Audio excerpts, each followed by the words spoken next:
Good evening. I'm recording this video from Wayne, Pennsylvania. I recently read an article that was published on the Wall Street Journal about the record number of Americans who are actually leaving the country.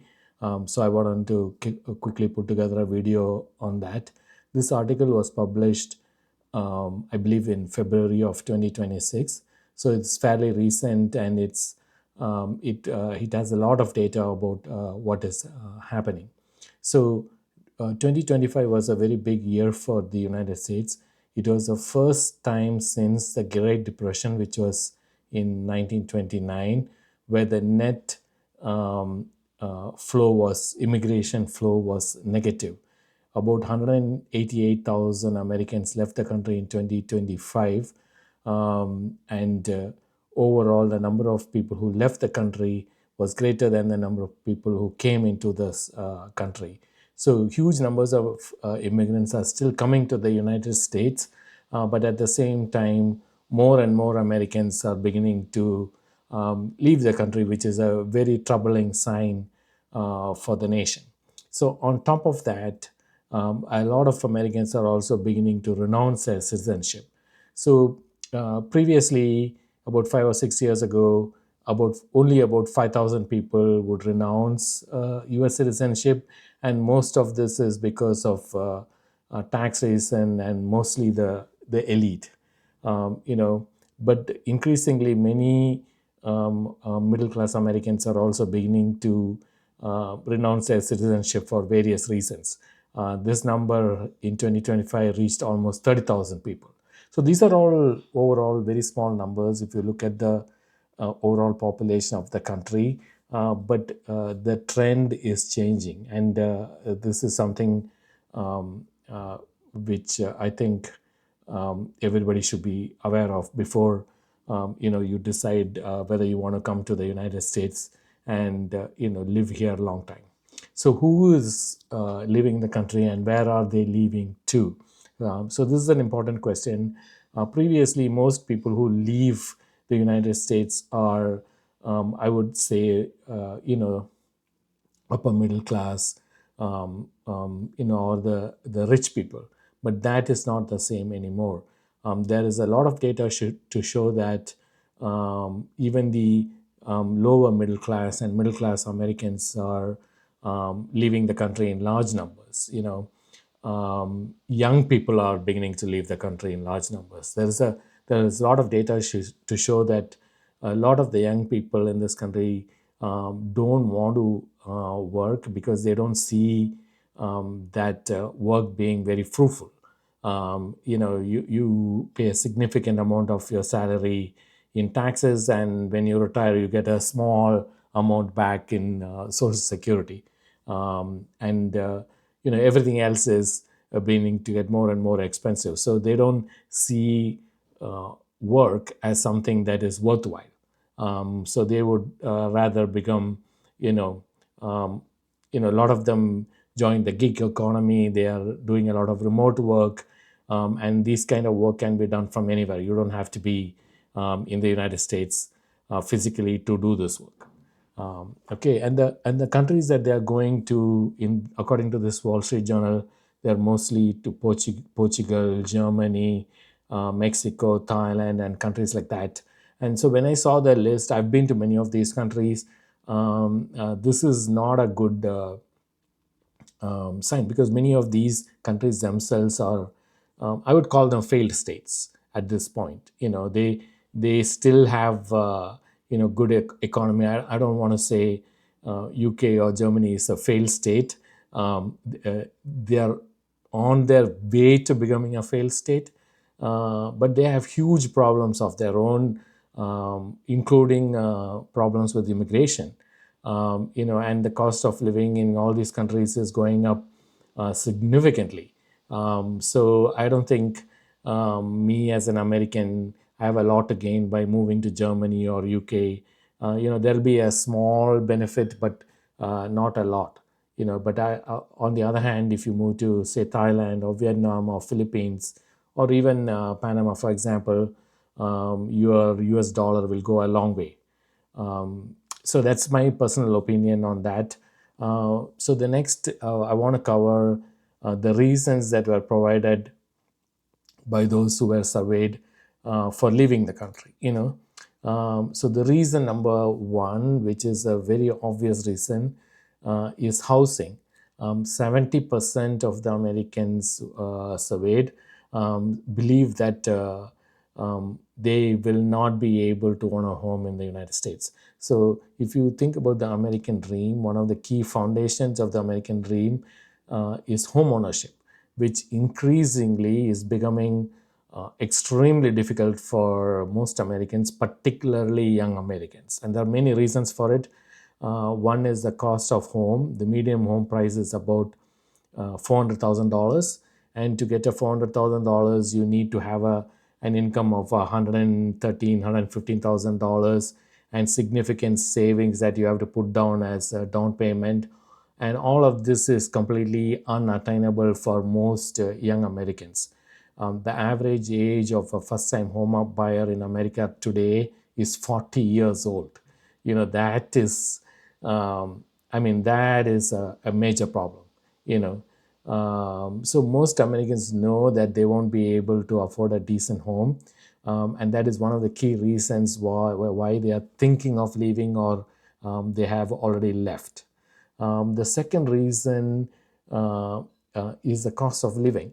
So in the last 5 years, post COVID, things have gone downhill in terms of inflation and cost of living. Price of egg, milk, groceries, almost everything. A glass of wine in a bar or a bottle of whiskey, whatever you can think about, all of them have become much more expensive. America used to be a nation where housing and lodging, housing and food and transportation, energy cost in general used to be very affordable, but that is not the case anymore. So cost of living is a second key reason for leaving the United States. Third reason is healthcare. Whenever I talk about healthcare in this channel, there'll be a lot of people who will say that America has excellent healthcare and so on and so forth. Yeah, America has top-notch doctors, top-notch hospitals, but they are unaffordable. Health insurance premium, for a family of three or four is easily about $1,000 a month. I would say it's closer to $1,500, and particularly as you get older and as you already have pre-existing conditions, these healthcare costs will become much higher.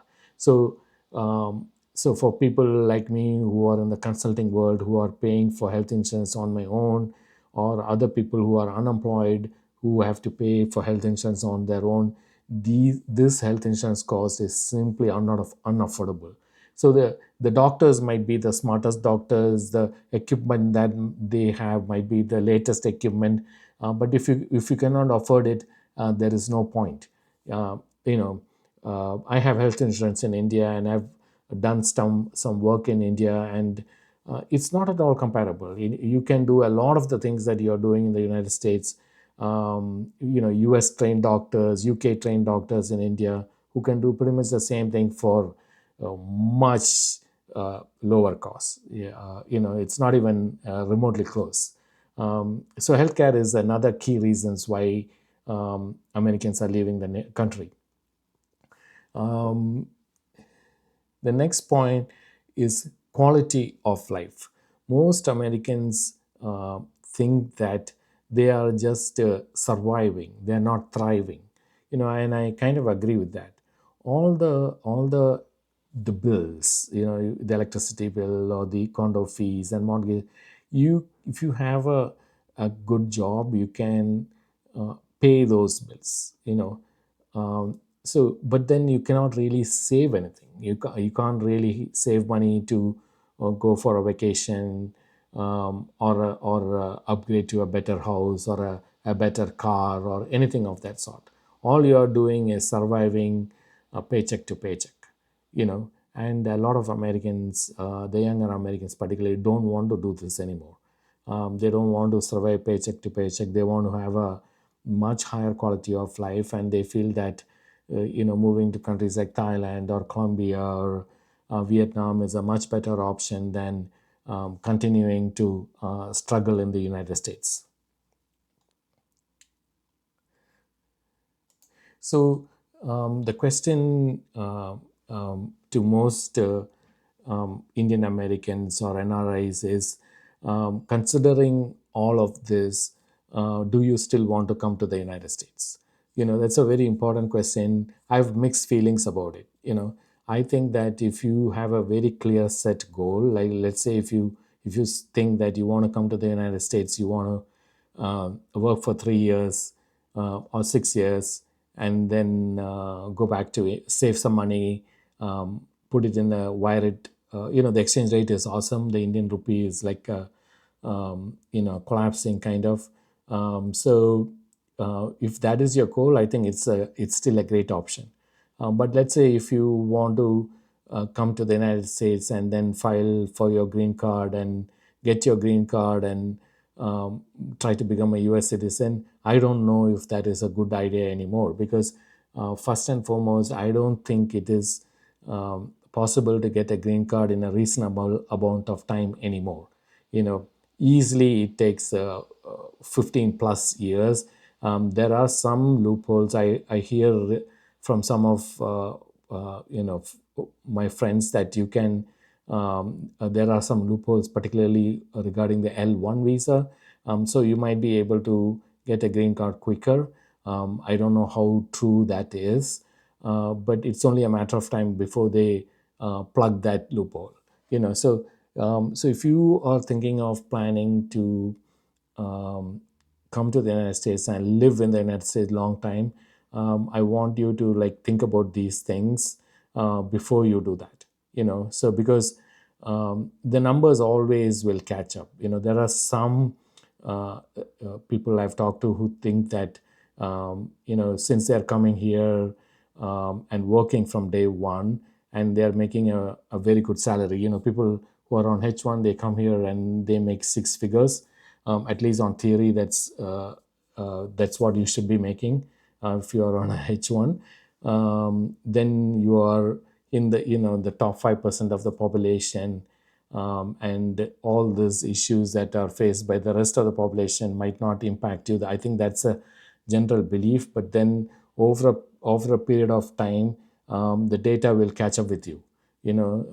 Yes, some of you and will be in the top 5%, top 10%, but a lot of you will still have the same issues the rest of America is facing, particularly when it comes to housing, insurance costs, quality of life, cost of living, and things like that. So I do want you to think about it before making the move, and let me know your thoughts in the comment section.